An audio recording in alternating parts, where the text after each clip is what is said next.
Welcome back to another episode of the Engineered Impact Podcast. Today and in the next episode, I want to talk about something that's near and dear to my heart, and that's real estate investing. And specifically, I want to spend some time talking about kind of the big picture, why investing in real estate makes sense, probably for most people, and why so many of us don't do it. That's going to be today's episode. And in the next episode, I want to talk about how do we lower the bar, the barrier to entry to start investing in real estate in a way that even non-superhuman investors can invest in real estate, take advantage of the power that it offers to grow your portfolio and help you achieve financial freedom. So today, let's focus on kind of the big picture, some of the, why investing in real estate is so powerful, some of the reasons that it's intimidating and people don't do it, and then whether it's something that makes sense for you.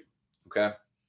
So, big picture, why real estate? Well, I think most people kind of inherently know that real estate is just a very powerful wealth building tool, right? You look back thousands of years, land was the source of wealth for many, many centuries, right? And the reality is that today, next to owning your own business, real estate is still one of the two most powerful ways to build wealth. And if you want to go start a business, that's awesome. Do that and then take the money you earn and go invest in real estate. But, for normal people like me, have a W-2 job, go to work, get a paycheck. Investing in real estate is a very, very powerful wealth building tool. Okay. But a lot of people don't do it. For years, I didn't do it. I knew for several years before I bought my first property that I needed to do it. I had tried everything else. I tried stocks. I tried bonds. I looked at cryptocurrencies and Forex trading and options trading, everything, right? I learned about everything. I tried a lot of it and nothing was working. And the more I studied real estate, the more I was convinced that nothing was going to do what real estate was going to do for me. But it terrified me, right? For a couple of reasons. We'll talk about that in a minute. But let's look at, let's kind of go back to, a topic we've talked about before. How are most of us taught to build wealth, right? Well, you go to work, you dump money in your company sponsored 401k or 403b or whatever, right? Your qualified retirement plan. And you keep doing that and your company kicks in a little bit, and 30 or 40 years from now, hopefully it's enough to retire on, right? That's the plan that we're all taught to follow. And unfortunately, for most people, that doesn't work very effectively. Okay. Now, if you do that consistently for 30 or 40 years, will you end up wealthier? Absolutely. Unless you happen to, hit this just catastrophic stock market timing right before you retire, chances are you're going to end up wealthier by doing that. But it's going to take you a really long time to do that. It's going to take you 30 or 40 years to get to anything that might start to resemble financial independence. Okay. And that's why retirement typically takes 40 years. Even today, when most of us don't have a pension, or a large number of us don't have a pension, we still are taught that it's going to take us 30 or 40 years. And that's the reason why, is because you're kind of throwing your money into this Wall Street casino. And it just takes that long to build wealth with the 5% kind of rates of return that you're going to get over a long period of time, and to overcome the ups and the downs and all of that. It just takes time. And, people love to look at people like Jeff Bezos and Elon Musk and Mark Zuckerberg that have made billions of dollars in the stock market, right? Looking at those people, I think most of us very quickly recognize, well, unless you're going to go start the next Facebook or the next Tesla or the next Amazon, you're not going to make billions in the stock market, right? If you're just an average Joe or Jane dumping a few $100 every paycheck into your 401k, that's not going to happen to you, right? But there's Warren Buffett. Warren Buffett has made billions of dollars just buying companies, buying other people's companies, and he's still made billions, right? Well, I'm going to burst that bubble, because the unfortunate reality is you are not Warren Buffett, okay? And if you really study what Warren Buffett does, he is absolutely playing a different game than you are, okay? He does not have a 401k. He is not investing the way you are. He is not buying stocks the way you are. He is playing an absolutely fundamentally different game. So unless you're going to go study what he does and build a business out of investing in the stock market like Warren Buffett does, get that idea out of your head, because you are not Warren Buffett. You cannot play the same game he is playing, and you are not going to get the results he gets. Okay. So I'm not going to tell you not to invest in the stock market. I don't invest in the stock market. But just understand, if you're going to do that, it's going to take you a long time to become financially independent. Okay. So real estate, on the other hand, when done right, offers you the opportunity to become financially independent much, much faster. Okay. Because you build wealth much differently investing in real estate than you do in the stock market. Okay. When you invest in the stock market, in general, there's only one way you win, right? You buy shares at a certain price. We hope it goes up. If it goes up, you win. If it drops, you lose, right? That's pretty much it. That's primarily what you're banking on over time. Now, if you buy the right companies, the right funds, you can get dividends. That certainly helps. That can be a very powerful addition to it. But in general, the appreciation of the price of your stocks is kind of what you're banking on, right? And that requires that the economy do well, and it requires that the media be talking favorably about your companies and the economy in general, and blah, blah, blah, right? A lot of things that you can't control, okay? Now, with real estate, we also hope the prices go up over time, right? Appreciation in the values of our property does help us generate wealth. But the reason real estate, investment real estate, is so much more powerful than just buying stock is because there's actually 4 different ways that you can make money as a landlord. Okay. Appreciation is certainly one. I mean, it's one of the most powerful ones, but we don't have any control over that. There's 3 other ways that you can make money and have a lot of control over it. Okay. One is buying right, such that the property has a high likelihood of putting money in your pocket every single month, net of all expenses, net of your mortgage payment and management fees and reserves for vacancy and reserve for maintenance and things like that. In general, you should still put money in your pocket every single month if you're buying right. Okay. So cash flow. The second one is tax benefits. Okay. Because investing in real estate is a more difficult activity, it can be a risky activity. The government wants to partner with you to do that, right? Because the government can't effectively provide housing for everyone, but they need people to do that. They need people to provide housing in society. And so they reward those with the capital and the education and the intestinal fortitude to invest in real estate with tax benefits. Okay.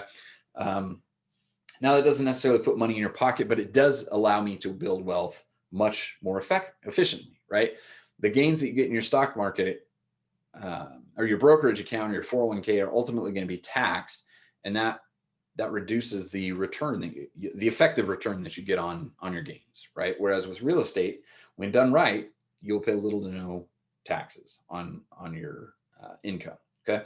The fourth way that you make money is with using leverage, right? When I buy a piece of real estate, I only have to put 20% down, and yet I get 100% of the appreciation. I get 100% of the tax benefits. I get 100% of the equity that happens as the mortgage is paid down by only putting up 20% of the capital, right? Because I'm leveraging 80% of someone else's money to invest in this piece of property. Okay. Now, when I know what I'm doing, I can be pretty sure that I'm going to make money in those other 3 ways: regular cash flow, tax benefits, and leveraging somebody else's money. Okay. And when I can guarantee that, when I can bake that into my investment, the appreciation that's going to happen over time is just gravy, right? And again, it is a very powerful component of building wealth, but it's just gravy. I'm not banking on it. I don't lose completely if we have another 2008 and the values of housing plummet for a few years, right? Because I'm just going to sit back and continue to collect rent checks, continue to write off my losses on my taxes, and continue to let my residents pay down the mortgages. Okay. So real estate is a very powerful wealth building tool. Okay. Now, you may not have heard it broken down that way, but I bet you inherently know that real estate is a powerful wealth building tool. Okay.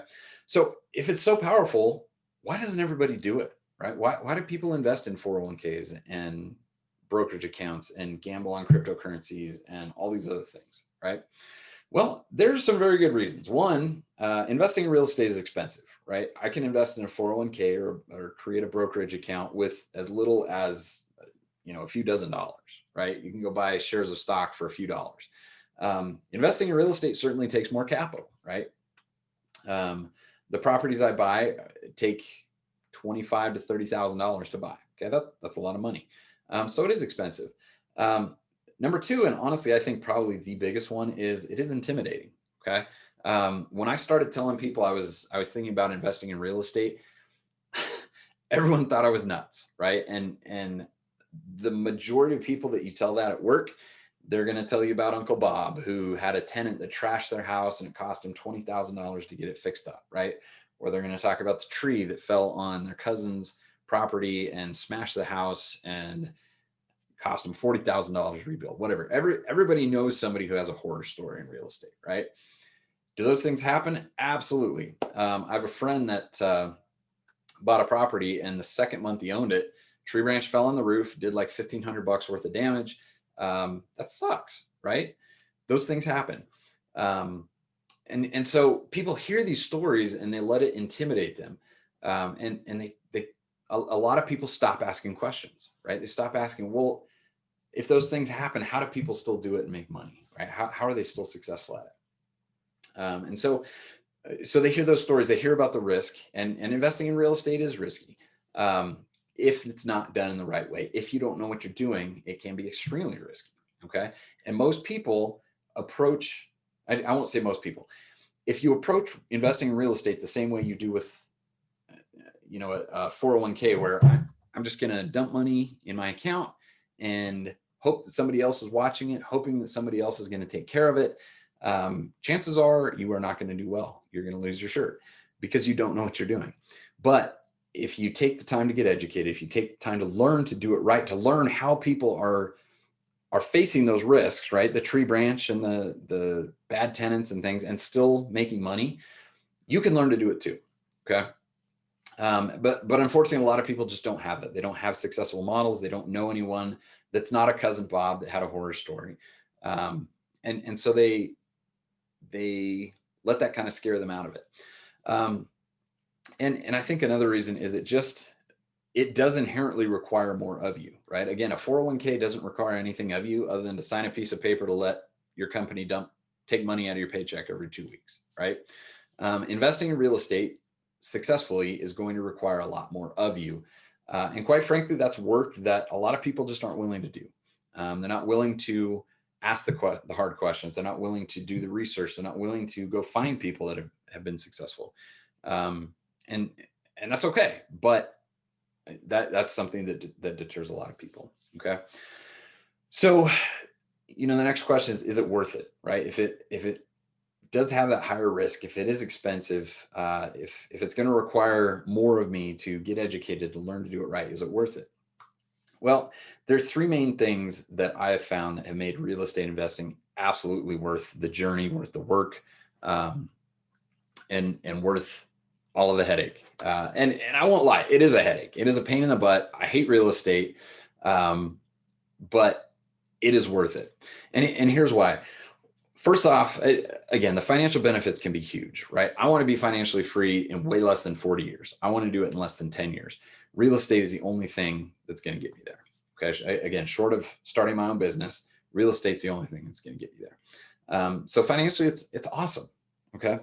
But the second thing that I love about real estate, and this is something I've talked about before on the podcast, is it offers me the opportunity to do something that I feel is great with my investment dollars, right? When I dump money in the stock market, all that's happening is my dollars are changing hands, right? I'm not really giving the companies that I'm buying shares of anything, right? They're never going to see my dollars. My dollars are just changing hands between investors. They're not going to work providing value to anybody, okay? When I buy a piece of property, personally, my personal strategy is to buy single family homes in lower income neighborhoods. And I refuse to be a slumlord. Okay. When I rent a house, I want it to be rehabbed. I want it to be nice. I want it to be someplace that I want it to be a house I would want to live in. Right now, it's not necessarily a neighborhood I want to live in, but I want that house to be clean enough, rehabbed enough that I would want to live there. Okay. And what I love about that is when I visit these neighborhoods and I see some of the houses around my houses that are run down and they're not taken care of. I love the fact that I can offer a family the chance to live in a clean, safe, nice house. I love that. Because not only am I getting financial returns off that, but I have the opportunity to provide that value to somebody else, right? And realistically, the way the world works is the more value you provide, the more dollars flow back to you. Okay. And that's a big part of the reason that real estate investing um, is so profitable, is because it provides so much more value than investing in something like a stock. Okay. The third thing is, and this is something that never entered into the equation when I was investing in a 401k, when I was buying stocks, when I was trading options, is the aspect of personal growth. Okay. And I alluded to this a minute ago, that if you're going to be a successful real estate investor, you cannot approach it with the mindset, with the skill set, with the same approach that you would take investing in a 401k. Successful real estate investing requires much more of you. It requires that you become educated. It requires that you meet people, that you learn how other investors are being successful. It requires you to build a network. Okay. You need lenders. You need maybe property managers if you don't want to. If you're like me and don't want to manage it yourself, you need people who know how to manage a rehab. You need lenders and insurance people and all that. You have to have a network to be successful at it, right? All of that takes work. But the growth that I love the most is you have to increase your mindset. You have to become someone bigger and better than you are today in order to be successful. Okay. You have to understand more how money works. You have to understand what it takes for real estate investment to be successful. You have to understand the value you're providing in the marketplace. You have to understand how the system works, right? From you cutting a check to all the pieces that work to make that investment successful now as you're buying it and into the future. And what I found is that the personal growth that comes through that process of learning and experimenting and failing and falling on my face and getting back up and trying again, making new connections, growing my mindset more, learning to find new creative ways to find capital so I can go faster. All of those things force me to become somebody bigger and better than I am. And I love that. That process brings me joy. That growth that comes from that, honestly, is the best part of this whole journey. It's better than the dollars. It's even more exciting than the value I'm providing to the families that live in my homes, is that personal growth that I experience, because I recognize that every time I make a mistake, every time I pick myself up, every time I grow my portfolio, every time my monthly cash flow increases, I have more opportunities to go do more, to offer more value to the world. I have more resources. I have a bigger mindset. I have a bigger vision of what's possible. And I love the joy that comes from that process. Okay. So my last question for you today is, should you become a real estate investor? Okay. Well, here are the questions to ask yourself. And I've kind of gone through all this already, right? But do you want to do good with your wealth, right? Again, my personal opinion is dumping money into the stock market offers zero value to the world. So do you want to do more good? Do you want to more directly influence people's lives, communities? If so, then real estate is a great way to do it. Okay. Second question is, do you want to control your own financial destiny? When I was putting money in the stock market, I hated the lack of control I felt. I hated the fact that I had no confidence. I had no certainty that I was ever going to achieve the goals that I wanted. That has completely changed since I started investing in real estate, because I have so much more control over where I buy, when I buy, how I buy, what I buy. I have confidence that I will very quickly achieve the results that I want. I'm very confident I can achieve financial freedom in 10 years. I'm very confident that this strategy is going to allow me to stay financially free no matter how long I live. I'm not worried about outliving my money someday because of the way real estate works. Okay. Do you want to invest your wealth from things like taxes, from things like inflation that we've talked about recently? Real estate is one of the best ways to do that. Okay. And if you recognize that those things are going to erode the purchasing power of your retirement savings, your nest egg, real estate is a good thing to consider. Okay. But the biggest question I would ask yourself is, are you willing to do the work? Okay. I'm convinced anybody can do this. I mentioned before, I was terrified it was like 2 years after I was convinced I needed to invest in real estate. I was terrified to do it. I didn't know how to do it. And I just let myself get stuck in this paralyzed state. Right. But eventually I decided, again, there was nothing else that was going to give me the results I wanted, and I had to be willing to do the work. And so I did. I got the education. I met the people. I went out of my comfort zone and I tried things. I made some mistakes, but I was willing to do the work to get the education, to develop the mindset, to develop the team, and to develop the skills to become a real estate investor. Okay. Now my portfolio is still pretty small, and as it grows, I have to continue to do that. I have to continue to do the work to learn new things, to develop new skills, to build a bigger team. Okay. But again, that's the part that brings the most joy to me, right? Is the growth that comes from this journey, because I have to grow as my portfolio grows. If that appeals to you and you're willing to do the work, you're willing to make mistakes, you're willing to pick yourself back up, then real estate investing is absolutely something I would recommend to you. Okay. So that was all kind of very philosophical, but I hope that's been helpful. I hope that's helped you maybe do some introspection about why you have or haven't invested in real estate, whether it's something you really want to do. And if it's not, that's fine. It's not for everybody. There are lots of other options, but if something I've said today has sparked something in you, if it is something that you feel would benefit you financially, it would benefit you personally, stay tuned, because in the next episode, I'm gonna drop the barrier of entry way down for you, and I'm gonna introduce you to the strategy that I'm using, that lowered that bar for me and made it something that I felt like I could do, and made it much less intimidating. All right, we'll talk to you on the next episode.